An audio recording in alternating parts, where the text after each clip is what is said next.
We now start solving the problem that was set in the Jawaharlal Nehru University entrance examination of 2019, and that was uploaded on this channel on the 8th of November.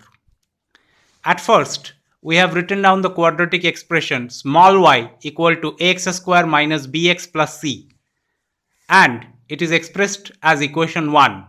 See that carefully.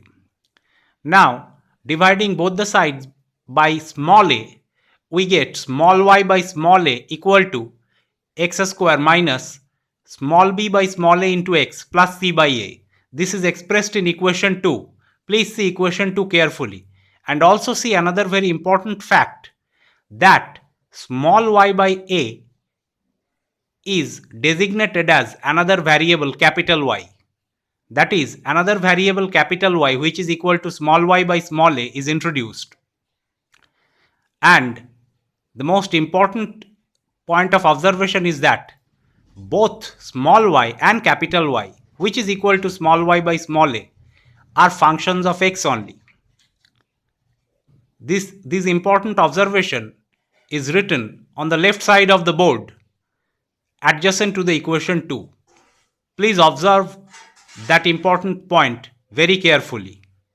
Now, a very important thing is that the value of x at which capital Y, which is equal to small y by small a, is minimum, is also the value of x at which small y is minimum.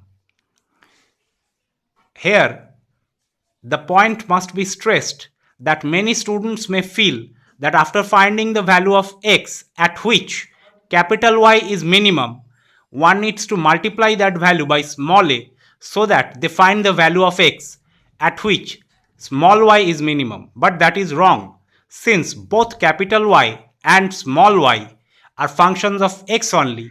Then, as written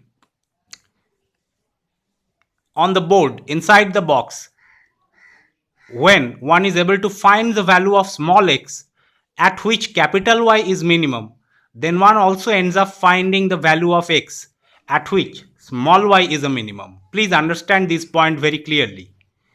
So, now equation 2 is expressed as shown in equation 3, which reads as small y by a, small y by small a, that is capital Y, equal to x minus b by twice a whole square plus c by a minus b square by 4a square. This is expressed in equation 3, and the mode of arrival from 2 to 3, that is how one obtains equations 3 starting from equation 2, is also explained in between the step connecting equation 2 and equation 3. That step is also important, but it is hoped that students of physics honors and of the MSc level will understand such manipulative algebra very easily. Now it is very easy to observe that equation 3 is minimum at x minus b by twice a whole square equal to 0. I read it out again. Equation 3 becomes a minimum when x minus b by twice a whole square equal to 0. Why that is so? Why is that so, one may ask? Because as you know that x is a real variable, so the minimum value that the quantity x minus b by twice a whole square, that is a square quantity, can take is 0, and that is why I said so. So it is clear that at x equal to b by twice a, the quadratic function capital Y and also small y becomes minimum. I repeat, the value of x at which both capital Y equal to small y by small a as well as small y itself becomes minimum is equal to b by twice a. This is expressed in equation 4. And so clearly, going back to the question, remembering the question, option A is seen to be the correct option.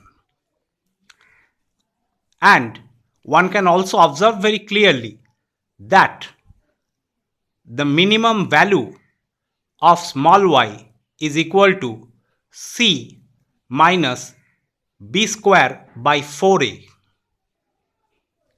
Since it is not the question that has been asked, then that part is skipped, but I read it out as an extra piece of information.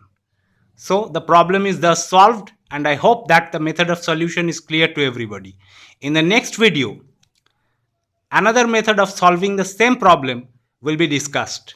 And after that, as I said, the graphing of that quadratic expression y equal to x square minus bx plus c will be taken up.